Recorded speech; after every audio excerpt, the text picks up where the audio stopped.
Good evening, everyone. Today we are now discuss the most important topic is a Thevenin's theorem.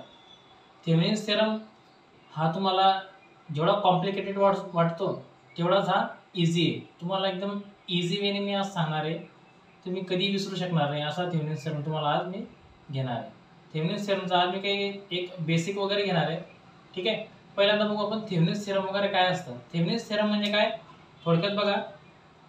In any linear bilateral circuits are converted into simple circuit. म्हणजे काय कोणतेही complicated circuit असू द्या, कितीही मोठं असू द्या, complicated असू द्या, त्याला मी शेवटी फक्त एक सिंगल व्होल्टेज सोर्स मध्ये आणि एक सिंगल सिरीज रेजिस्टन्स मध्ये कन्वर्ट करणार आहे.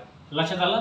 थेवेनिन्स थेरमचं काम काय इन कोणतेही कॉम्प्लिकेटेड सर्किट असू द्या त्याला मी शेवटी कशामध्ये कन्वर्ट करणार आहे एक सिंगल व्होल्टेज सोर्स मध्ये म्हणजे काय VTH आणि एक सिरीज रेजिस्टन्स मध्ये काय RTH.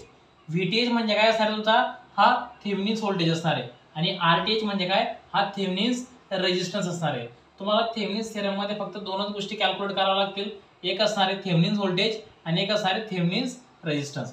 मी हे आज जे न्यूमेरिकल घेतलेले हे एकदम बेसिक न्यूमेरिकल आहे. या बेसिक न्यूमेरिकलच्या सहाय्याने तुम्ही कोणतेही कितीही कॉम्प्लिकेटेड सर्किट असू द्या तुम्ही त्याला सिंपल या फॉर्म मध्ये कन्वर्ट करणार आहे. लक्षात आलं. तर आपण न्यूमेरिकल्स वगैरे बघू. हे बघा हे सिंपल फॉर्म मध्ये 20 व्होल्ट सप्लाय दिलेला आहे मी. एक 2 ओमचा रेजिस्टन्स आहे, एक 3 ओमचा रेजिस्टन्स आहे, एक 2 ओमचा रेजिस्टन्स आहे आणि हा जो दिलेला आहे हा काय तुमचा लोड रेजिस्टन्स असणार आहे. ठीक आहे. तर सुरुवातीला आपण बघू इथं दोनच स्टेप मध्ये आन्सर काढणार आहे मी. पहिल्यांदा RTH कॅल्क्युलेट करेल, नंतर VTH कॅल्क्युलेट करेल. आणि एक गोष्ट लक्षात घ्या, जेव्हा मी RTH कॅल्क्युलेट करेल म्हणजे काय थेवेनिन्स रेजिस्टन्स. थेवेनिन्स रेजिस्टन्स म्हणजे काय सर्किटचा इक्विव्हॅलेंट रेजिस्टन्स. थेवेनिन्स रेजिस्टन्स जेव्हा कॅल्क्युलेट करणार आहे तर सर्किटमध्ये जेवढे पण व्होल्टेज दिलेले असतील त्यांना काय करेल मी शॉर्ट सर्किट करेल. ठीक आहे. शॉर्ट सर्किट जर व्होल्टेज सोर्स असेल त्यांना काय करेल मी तर शॉर्ट सर्किट करेल आणि जर करंट सोर्स जर असेल सर्किटमध्ये तर त्यांना काय करेल मी तर ओपन सर्किट करेल. लक्षात आलं. तर सर्किटमध्ये कोणता सोर्स दिला आपल्याकडे व्होल्टेज सोर्स दिलेला आहे. ठीक आहे. तर व्होल्टेज सोर्सला फर्स्ट स्टेप मध्ये काय करते मी त्याला शॉर्ट करून घेतोय. हा दिसतोय का सप्लाय व्होल्टेज किती आहे व्होल्टेज सोर्स 20 व्होल्ट. 20 व्होल्टला काय केलंय तर मी शॉर्ट सर्किट करून टाकलेलं आहे. लक्षात आलं.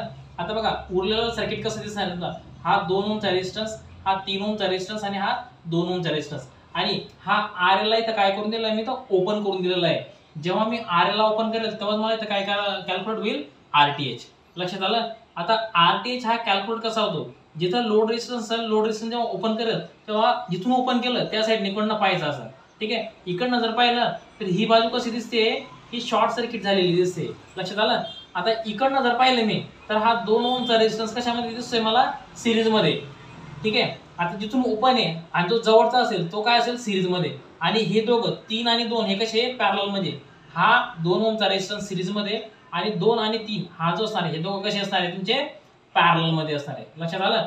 तर सुरुवातीला बघा हा 2 सिरीज मध्ये घेतलेला आहे मी आणि 2 आणि 3 हा कसा घेतलेला आहे पॅरलल मध्ये. म्हणजे पॅरलल मध्ये काय असतं दोघांचा गुणाकार भागिला दोघांची बेरीज म्हणजे काय 2 गुणिला 3 भागिला 2 प्लस 3. लक्षात आलं.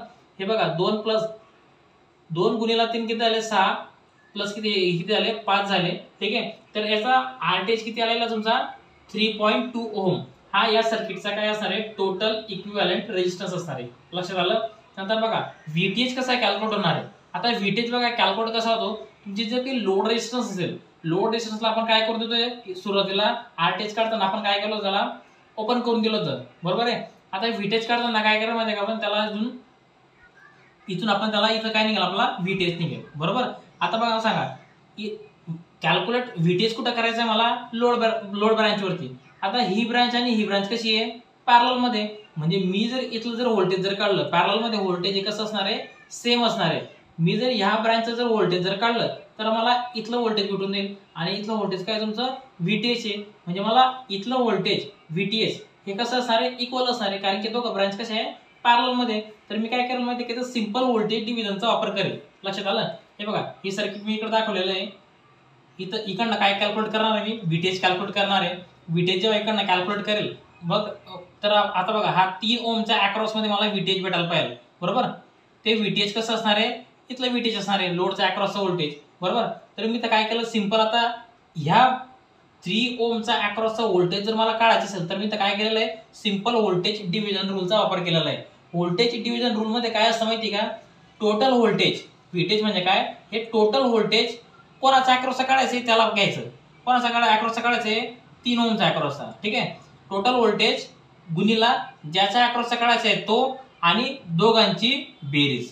ठीक आहे, हे दोघांची बेरीज म्हणजे किती, 2 + 3. हे किती आलं, 20 गुणिला 3 किती आलं, 60. 60 भागीला हे किती, टोटल किती, 5. 60 भागीला 5 म्हणजे किती, व्हीटेज किती आला माझा, 12 व्होल्ट आलेला आहे. ठीक आहे, हे झालं सिंपल. याला पण आता या सर्किटला फायनल फॉर्म मध्ये म्हणजे काय, थेवेनिन सर्किट मध्ये लिहून घेऊ. थेवेनिन सर्किट मध्ये काय असणार ते, हा काय आला तुमचा प्लस मायनस, हा काय तुमचा व्हीटीएच, हा काय असणार तुमचा व्हीटीएच, आणि इकडे काय असणार तुमचा हा आरटीएच. बरोबर, व्हीटेज किती आला आपला, 12 व्होल्ट. व्हीटेज किती आला आहे, 12 व्होल्ट, आणि आरटीएच किती आलेला आपला, 3.2 ओहम. हे काय झालं तुमचं, ह्या कॉम्प्लिकेटेड सर्किटला मी काय केलेलं आहे, एक थेवेनिन सर्किटमध्ये किंवा सिंपल सर्किटमध्ये कन्वर्ट केलेलं आहे. सिंपल सर्किट म्हणजे काय, जो व्होल्टेज असणार आहे थेवेनिन व्होल्टेज, हा कसा आहे तुमचा, एक सिंगल व्होल्टेज सोर्स आणि एक सिंगल सिरीज रेजिस्टन्स मध्ये आपण त्याला कन्वर्ट करणार आहे. नेक्स्ट लेक्चरला आपण थेवेनिन थेरमचा दुसरा न्यूमेरिकल वगैरे पाहणार आहोत. ठीक आहे, व्हिडिओ जर आवडला असेल तर चॅनलला लाईक आणि सबस्क्राईब करा.